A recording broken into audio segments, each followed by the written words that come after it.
La historia suele hablarnos de los grandes acontecimientos, aunque a nosotros también nos gusta conocer cómo vivían las personas de cada época. Este vidrio nos habla de la vida cotidiana de Roma. Hoy visitaremos Segóbriga y conoceremos las costumbres de sus gentes. Bienvenidos a Arqueomanía.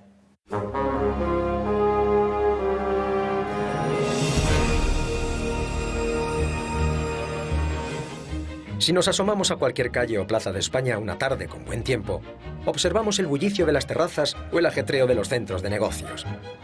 Nuestros modos de vida son reconocibles, identificamos nuestra realidad. Pero si miramos hacia atrás en el tiempo, si nos remontamos 2000 años o más, nuestra información disminuye exponencialmente. Este fenómeno es menos complejo en el mundo rural. En cambio, las ciudades ofrecen una enorme variedad de estilos de vida.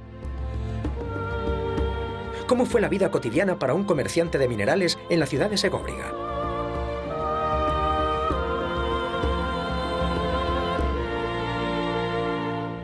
En el corazón de la Celtiberia, en tiempos de Augusto, cuando Roma controlaba ya gran parte del territorio peninsular, se comenzó la construcción de la ciudad de Segóbriga. Este pozo fundacional es el testigo principal del acontecimiento. Los arqueólogos han determinado que tiene 8 metros de profundidad. Su alineación es norte-sur. Segóbriga se levanta sobre un viejo castro celtíbero que fue arrasado para construir sobre él la nueva ciudad romana. Una ciudad llamada a ser de las más importantes de Hispania. Segóbriga era la capital de la Carpetania, porque hereda a una ciudad destruida antes, que estaba a pocos kilómetros de aquí, que se destruye en las guerras de Sertorio, y entonces ella pasa a tener un territorio enorme que controlaba todas las vías de comunicación que hoy día es el centro de Madrid, diríamos, como centro radial. Eso era Segóbriga. Pero además los romanos descubren que hay minas de yeso que servía para hacer ventanas, para dar brillo a los suelos, y entonces eso permite que se produzca aquí un gran movimiento, diríamos, de tipo capitalista, de gente con capital. Cerca del pozo fundacional, bajo las viejas termas, encontramos la casa de un comerciante de Esmirna. Tiene un altar dedicado a Zeus, el único que se ha encontrado en Hispania. Tras servir a Roma, se trasladó a Segóbriga para hacer negocios con el lápiz specularis. Cristal para ventanas, como estos fragmentos del Museo Municipal de Cartagena, que fueron extraídos de las minas de Segóbriga. Plinio hizo referencia a estas minas como las más importantes del Mediterráneo. Estamos hablando de unos 50 kilómetros de galerías, de los que tendríamos del orden de 16-20 entradas o pozos principales. La única fuente fiable que tenemos sobre las minas es un texto de Plinio, de finales del siglo I después de Cristo, que dice que alrededor de Segóbriga hay una superficie de unos 100.000 pasos en donde todo el territorio es de explotación minera. Es una producción minera tan importante como para que las fuentes antiguas digan que es la principal mina de este material de todo el Mediterráneo. Antes de que los romanos fundan vidrio de forma parecida a la nuestra, el lápiz specularis es una formación geológica en láminas que permite emplomarla exactamente igual que las vidrieras que nosotros conocemos y formar con ello figuras geométricas o composiciones que son los cristales de las ventanas normales. Pero además el lápiz specularis fragmentado que salía de las explotaciones, machacado, según sabemos también por los textos clásicos, se mezclaba con la arena en algunos circos y en algunos edificios de espectáculos para que el suelo brillara y diera más realce a las representaciones. En el campo de Segóbriga, diseminadas por las colinas doradas de cereal, se encontraban las viviendas de los trabajadores de las minas. Se trataba fundamentalmente de esclavos. El conjunto de las inscripciones de Segóbriga muestra un porcentaje elevadísimo de esclavos y de antiguos esclavos, de esclavos ya manumitidos que reciben en época romana el nombre de libertos. Estos personajes en la ciudad, lógicamente, son tanto los que trabajan al servicio de las minas como los que se ocupan después en propiedades particulares o en el ámbito de la ciudad a la comercialización y a llevar toda la administración y toda la burocracia de esa comercialización. Tenemos muchos esclavos muertos muy jóvenes, algo muy corriente en las zonas mineras donde sabemos que la esperanza de vida se reduce de una forma drástica. Son esclavos comprados en mercados mediterráneos, tanto en los mercados del ámbito griego como en los mercados itálicos, quizá algunos también comprados en la península ibérica, que son trasladados a miles de kilómetros de sus lugares de origen, sin recuerdos de su patria, sin recuerdos de su familia, obligados a trabajar de forma permanente en las minas. Pero la vida de nuestro comerciante de Esmirna, en Segóbriga, era muy diferente. Estudiando la configuración de la ciudad y la ubicación de su casa, podemos aproximarnos a su estilo de vida. La ciudad de Segóbriga, como ya habíamos comentado en algún momento, se construye a partir de un castro celtibérico arrasado completamente para iniciar de nueva planta una obra que sea una ciudad romana en la que la gente que llega de otros territorios del imperio a vivir aquí pueda vivir a la romana y en donde los nuevos ciudadanos puedan también disfrutar de los beneficios de vivir en ese marco. ¿Qué significa esto? Significa que la ciudad tiene que tener termas, que la ciudad tiene que tener foro, tiene que tener templos, áreas de esparcimiento, edificios de espectáculos, y esto significa que no se puede improvisar la arquitectura, sino que la arquitectura es una arquitectura que viene ya modelada de otros territorios, principalmente de Italia y principalmente de Roma, donde dijéramos que se experimentan todas las formas arquitectónicas que después se van reproduciendo en otros lugares del imperio a escala menor y, por supuesto, con menor suntuosidad. El anfiteatro tendría capacidad hasta unas 5.000 personas. El teatro probablemente algo menos de la mitad. El teatro, sobre todo, era un elemento de culto ritual. Estaba muy vinculado al culto imperial, a procesiones, a las manifestaciones de los ciudadanos, de las élites urbanas que regían la ciudad, y por tanto tenía un aspecto más ideológico, un poco como aunque la comparación no sea muy exacta, como nos pasa a veces con las ceremonias religiosas. Y, en cambio, el anfiteatro era una cosa mucho más festiva, a veces con escenas violentas, otras no tan violentas, pero era un poco como la plaza de toros. Los espectáculos son generalmente financiados por la ciudad de su erario público o bien por los magistrados a los que obliga la ley o que de forma voluntaria financian este tipo de representaciones. Entonces, debido a que los juegos en realidad es un elemento de compensación social de las tensiones que genera la vida cotidiana, se procuraba que siempre fueran gratuitos precisamente para que fueran el aliviadero de todas esas presiones. Las termas, a donde acudían las clases altas, se conservan bastante bien, aunque han tenido que ser restauradas. Como curiosidad, la visita a Segóbriga nos ofrece una visión exacta de los vestuarios del teatro romano, con sus correspondientes letrinas. Un modo de vida sin duda elegante, refinado, pero queda un aspecto por ver. ¿Cómo eran los cultos religiosos en Segóbriga? Por una parte, conocemos que había una gran devoción a Diana Cazadora. Extramuros de la ciudad, en medio de un bosque, en un abrigo natural que se ha replicado en el Museo de Segóbriga, se le rendía culto por parte de los habitantes de la ciudad y de otros llegados de los alrededores. Pero además del culto a Diana, el panteón romano estaba coronado por una figura esencial. Augusto es el que realiza a través de su secretario la organización de la ciudad, le da las primeras leyes, pero además es interesante que la ciudad era una ciudad celtibérica. Entonces seguramente Augusto aparece como el patrono de los celtíberos, como la divinidad que los celtíberos tenían como divinidad suprema, como su antecesor, lo que llamamos el héroe fundador. Y desde ese punto de vista, Segóbriga también interesante porque probablemente ha jugado un papel muy importante en la institucionalización de lo que llamamos el culto imperial, que era la forma ideológica de atraer a todos los ciudadanos del imperio a un poder personal que en el fondo era una revolución dentro de las estructuras tradicionales romanas. Augusto determinó la vida de millones de ciudadanos de su imperio: legionarios, censores, esclavos, magistrados y enemigos. A fin de cuentas, quizá no era tan extraño que lo consideraran un dios. Las circunstancias políticas y económicas, ahora y siempre, son las que más determinan la vida de las personas. Nada nuevo bajo el sol.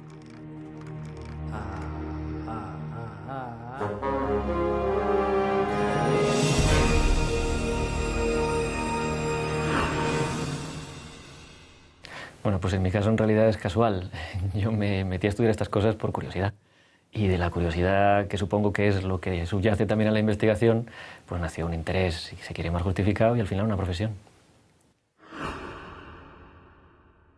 Si hablamos a gran escala, y en concreto en España, Yo creo que la arqueología debe conseguir que exista una mayor conciencia social de la importancia del patrimonio en general arqueológico. Y no por el típico propósito que exponemos siempre los especialistas, de su valor histórico, sino porque demuestra la madurez de una cultura moderna, el querer conservar de su pasado algo que también es riqueza y que otros saben aprovechar y nosotros no. Hay que, por desgracia, dedicar muchas horas primero a formarse y después, que nunca acabas de formarte, aplicar esa formación en el trabajo. Y después sí, también la imaginación. Yo creo que con rigor la imaginación es la clave que mueve esa formación y ese trabajo hacia resultados.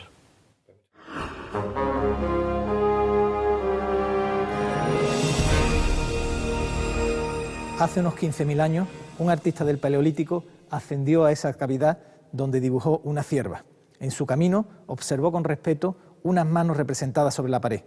Él no lo sabía, pero esa figura ya tenía otros 15.000 años de antigüedad. Nos encontramos en la Gruta de Ardales, una auténtica máquina del tiempo que nos va a permitir conocer la evolución del arte humano desde hace unos 30.000 años hasta hace unos 7.000 años aproximadamente. La caza abunda donde la montaña se encuentra con el valle fértil. Nuestros antepasados paleolíticos frecuentaron esos grandes cazaderos. En Ardales, provincia de Málaga, además, se unen los valles del Guadalhorce con los del Guadalquivir, la ruta entre la costa y el interior. Sería, pues, paso obligado para las migraciones de las grandes manadas. Y en el corazón de este privilegiado cruce de geografías y ecosistemas, la naturaleza creó la que conocemos como Cueva de Doña Trinidad, que nuestros antepasados convirtieron en un lugar sagrado y de iniciación. Desde siempre tuvimos la pulsión de expresar nuestros sentimientos, religiosidad, poder, magia o sabiduría a través del arte. Las pinturas rupestres expresan magistralmente el talento artístico y simbólico que desde el origen atesoramos como especie.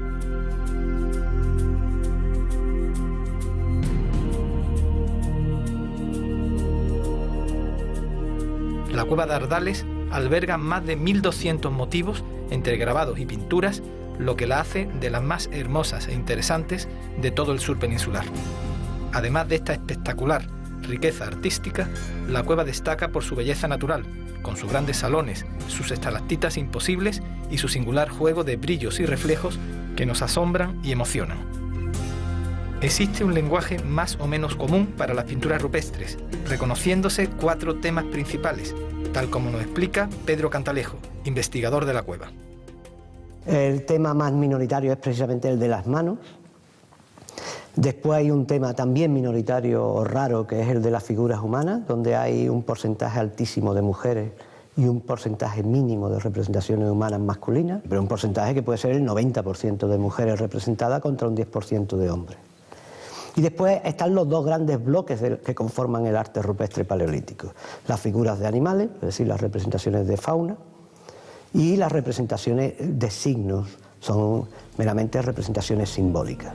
Las pinturas paleolíticas se extienden por toda Europa occidental y, curiosamente, cada época tuvo su propio estilo. Esto es un arte europeo, y aunque estemos en el sur de Europa en la época de Paleolítico, pero esto es un arte universal. Igual que hay estilos a lo largo de la historia, ¿el estilo de arte prehistórico se repite a lo largo del Paleolítico en toda Europa? Sí, efectivamente. Hay una serie de cánones que se aplican en distintos momentos y que nos permiten en muchas ocasiones diferenciar de visu, es decir, inmediatamente, si estamos ante una grafía del Paleolítico antiguo, arcaico, o en una grafía del Paleolítico final. Igual que existe el gótico o el barroco, que se extiende, hace 30.000 o 20.000 años ya existía un tipo de arte más o menos homogéneo por etapas. Sí, y no es exactamente una evolución, como ocurre con casi todos los artes, sino un procedimiento que se emplea donde la técnica tiene un valor, también tiene un valor la forma de ver las cosas y sobre todo unos convencionalismos de representación que son las claves en el fondo de todo arte, y esto fue un arte, una alta cultura.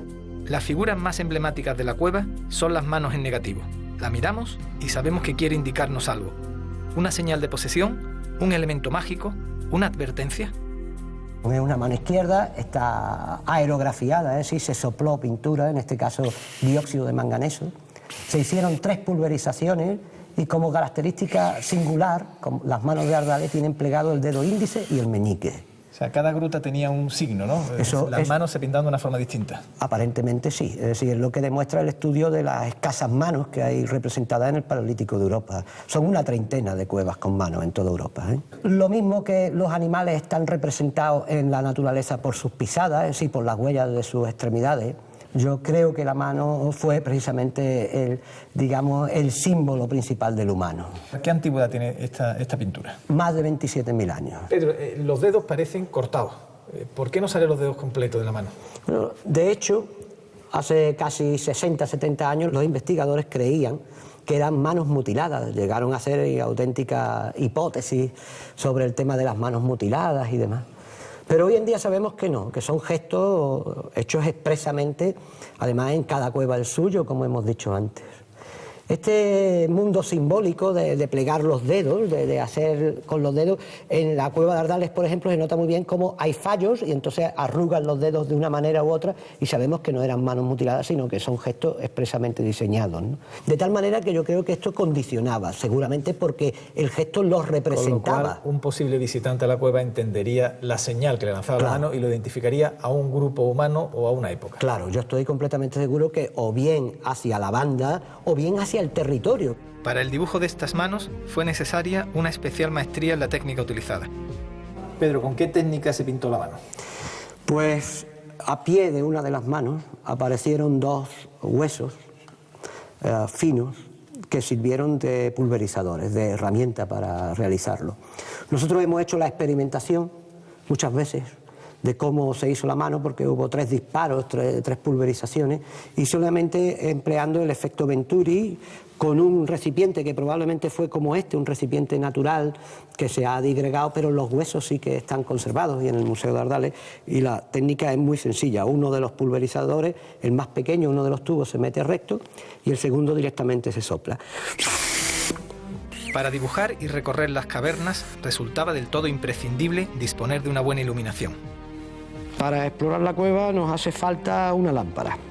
Lo primero será conseguir las chispas.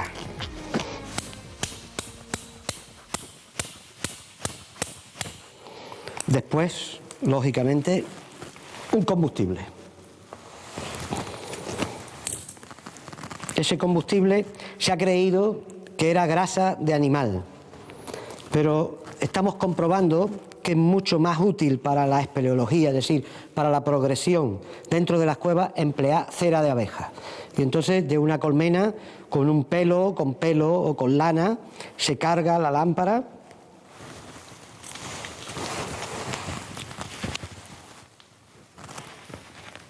Y esta ya no importa que la llevemos en la mano. Lo importante, ya no se cae.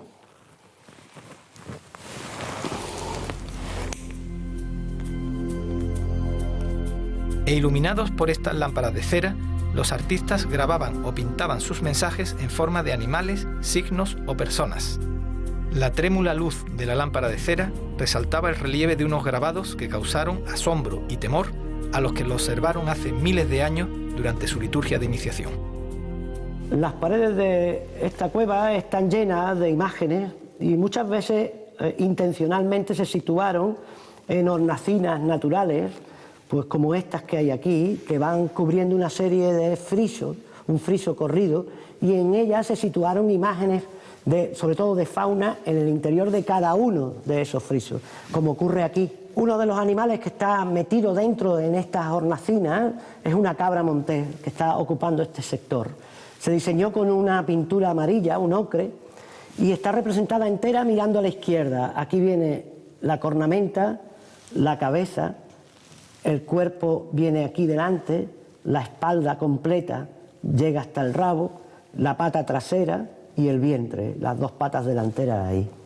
Son animales muy esquemáticos que van directamente al periodo intermedio, al de máximo frío a nivel continental.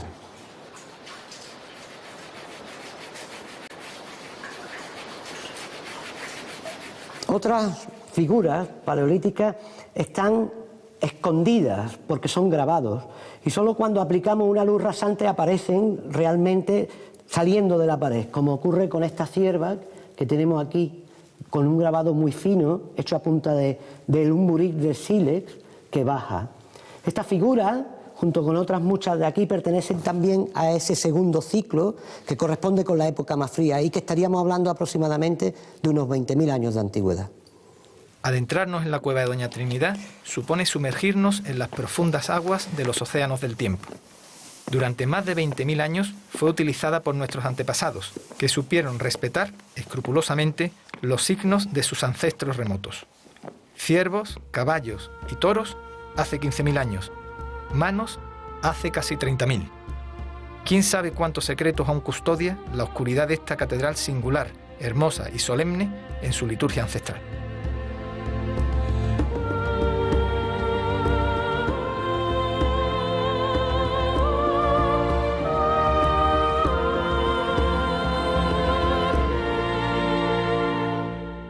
En gran parte de España aparecen, abandonadas en el campo, piedras grabadas con guerreros, armas y carros.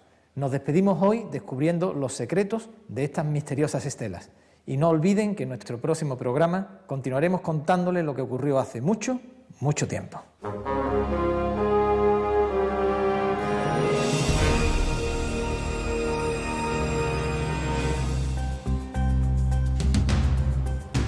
Uno de los elementos menos divulgados de la arqueología española son las llamadas estelas de guerreros, antes conocidas como estelas tartésicas o del suroeste. Estos documentos de piedra nos muestran un mundo complejo, lejano y difícil de desentrañar. La primera incógnita es su cronología, su antigüedad. Algunos autores, como José María Blázquez o Sebastián Celestino, la trasladan a la época de las colonizaciones fenicias y griegas, aunque no descartan ejemplares de un tiempo anterior, del final de la Edad del Bronce, en torno al año 1100 a.C., coincidiendo con la formación de los misteriosos pueblos del mar. Su datación científica es casi imposible, ya que la mayoría han aparecido fuera de contexto arqueológico. Entonces, hay que acudir a la iconografía de las mismas para trazar paralelismos estilísticos en los elementos gráficos tallados. Su dispersión geográfica, los lugares en los que se han encontrado, son otra puerta a la duda. Las primeras piezas aparecieron en el suroeste de la península ibérica, pero con el paso de los años se han documentado piezas más al norte, incluso en Galicia y Aragón. Las estelas se habían considerado tartésicas por su ubicación en lugares como Carmona o Cabeza de Buey, pero el pueblo tartésico había sido calificado como un pueblo pacífico, y las estelas son de guerreros. Otra de las incógnitas que presentan las estelas es su función. Tras una primera lectura de los elementos que presentan, entre los que destacan carros, espadas y escudos, se pensó que su finalidad era claramente funeraria. Pero en la actualidad se baraja la posibilidad de que sirvieran para delimitar el territorio de un señor. Para algunos autores, los personajes que se representan en las estelas serían grandes ganaderos. Para otros, serían jefes militares que controlarían determinadas rutas o territorios. El detalle de los elementos iconográficos es la llave para una aproximación científica a las estelas. Probablemente, lo que más llama la atención en las estelas de guerreros son los carros. Se considera que estos carros eran ofrendas funerarias para los grandes dignatarios. Pero no se descarta del todo que estos vehículos tuvieran un uso militar. En las estelas, como la de Ategua, el modelo de carro se relaciona con prototipos neohititas, cuyo origen se remonta al siglo IX a.C. Otros autores lo consideran provenientes de Chipre. En cualquier caso, parece que existe un consenso sobre sus destinatarios, que no serían otros que la aristocracia local. Los señores indígenas recibirían estos carros de mano de los comerciantes fenicios. Destaca la abundancia de escudos concéntricos, aunque también los hay en forma de escotadura en V. La mayoría de los autores piensa que los escudos son de origen oriental. Este elemento, unido a otras armas como espadas o arcos, otorga un carácter heroico al destinatario de la estela. El elemento que quizá haya despertado una mayor controversia son los cascos con cornamenta. En un principio se pensó que provenían de Dinamarca, pero la frecuencia de este motivo en representaciones muy antiguas de Siria, Micenas o Egipto aclara su génesis mediterránea. Las espadas que se tallan en las estelas, halladas en España y Portugal, tienen un origen atlántico. Esto podría indicar que los aristócratas locales recibían presentes de diferente procedencia. El comercio del metal podría estar detrás de estas ofrendas. Nadie, a ciencia cierta, ha sido capaz de explicar la presencia de peines y espejos en las representaciones de las estelas de guerreros. Quizá eran objetos para la otra vida, quizá denoten una delicada preocupación por la estética de estos fieros combatientes. Para tener una buena visión de las estelas de guerrero, es imprescindible una visita al Museo Arqueológico de Badajoz, aunque pueden verse en otros lugares como Zaragoza o Córdoba.